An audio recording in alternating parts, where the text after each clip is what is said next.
Emma Collins arrived at the headquarters of Collins Tech Solutions before sunrise, just as she did every weekday. As the youngest CEO in the company's history, she believed that leadership meant setting the example rather than simply giving orders. The glass tower overlooking downtown Chicago was still quiet, with only security guards and a handful of early employees moving through the lobby, carrying a cup of black coffee and a folder filled with reports for the upcoming board meeting. Emma greeted everyone she passed with a warm smile. Her genuine kindness had earned the respect of many employees, even though some executives believed the CEO should keep her distance. As she stepped into the elevator, she noticed a maintenance cart parked beside the hallway. A man wearing a simple, gray janitor's uniform was carefully mopping the marble floor, making sure every corner sparkled before the office became busy. He moved with quiet confidence, never rushing, despite the amount of work waiting for him. Nearby sat a small backpack decorated with cartoon stickers. Emma smiled politely. "Good morning." The man looked up and returned the smile. "Morning, Miss Collins." His voice was calm and respectful. "I hope I'm not slowing you down." Emma laughed softly. "Not at all. You're making the place look better than I ever could." The janitor introduced himself as Michael Reed. While most executives walked past him without making eye contact, Emma paused for a few minutes to chat. She learned he had worked in the building for nearly a year and always preferred the early shift, so he could spend evenings with his 10-year-old daughter, Sophie. "You have a daughter?" Emma asked. Michael nodded proudly. "She's my whole world." He reached into his pocket and showed Emma a small photo of Sophie, wearing a school science fair medal. "She dreams of becoming an engineer someday." Emma admired the picture. "She has a beautiful smile." "She gets that from her mother," Michael replied quietly, before slipping the photo back into his wallet. Over the following weeks, their paths crossed almost every morning. Sometimes Emma found Michael replacing light bulbs, repairing broken furniture, or helping employees carry heavy boxes. No matter the task, he treated everyone with patience and respect. He never sought recognition, yet people quietly relied on him whenever something went wrong. One rainy evening after finishing a late strategy meeting, Emma discovered Michael waiting near the lobby entrance with a little girl holding a bright yellow umbrella. Sophie ran into the building with a huge smile. Dad Michael knelt and hugged her tightly. Emma watched the joyful reunion from across the lobby. Sophie noticed her and waved enthusiastically. "Hi, Miss Collins." Emma waved back. Michael smiled apologetically. "Sorry she likes talking to everyone." "I can see where she gets it," Emma replied as father and daughter walked into the rain together, sharing one umbrella and laughing. Despite the storm, Emma couldn't help smiling in a world filled with titles, wealth, and endless ambition.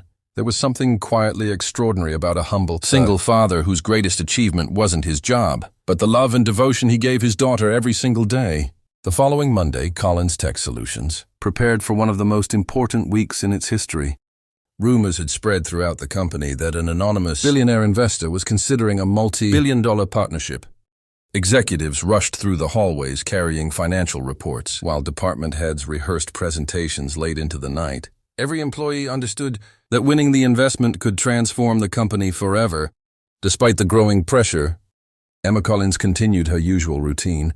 She greeted receptionists by name, thanked the cafeteria staff for their hard work, and always stopped to speak with Michael whenever she saw him.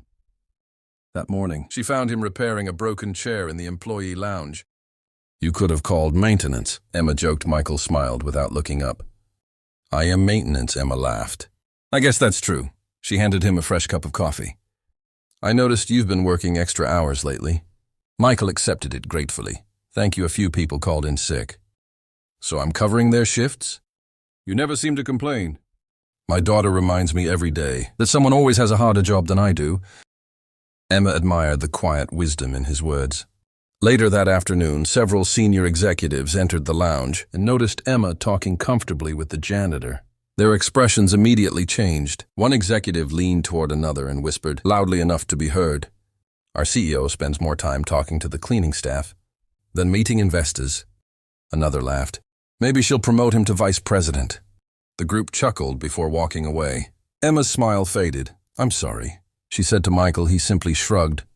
"People usually judge what they don't understand. They shouldn't treat you like that." Michael calmly returned to fixing the chair. "I've learned that respect isn't something you demand. It's something people reveal about themselves." Those words stayed with Emma long after she returned to her office. 2 days later, the boardroom filled with directors, attorneys and financial advisors. Everyone waited anxiously for the mysterious investor, who had spent months secretly evaluating Collins' tech solutions. Before deciding whether to invest billions of dollars, the chairman checked his watch. "Our guest should arrive any minute." A knock echoed across the silent room. The door slowly opened. Every executive looked toward the expecting entrance, a famous billionaire, surrounded by assistants and security guards. Instead, Michael Reed walked inside. He was no longer wearing his gray janitor's uniform. He wore a perfectly tailored charcoal suit, an elegant watch, and carried himself with the quiet confidence of someone completely at ease in the world's most powerful boardrooms. The room fell silent. Several executives stared in disbelief. One director nearly dropped his tablet. Emma looked at Michael confused, but unable to look away. Michael smiled politely. Before placing a leather folder on the conference table, "My name is Michael Reed," he said calmly, founder and chairman of Reed Global Capital. A wave of shock swept through the room. The executives who had mocked him days earlier suddenly realized the humble janitor they had ignored was, in fact, the billionaire who had been testing not only the company's performance, but the character of every person inside it.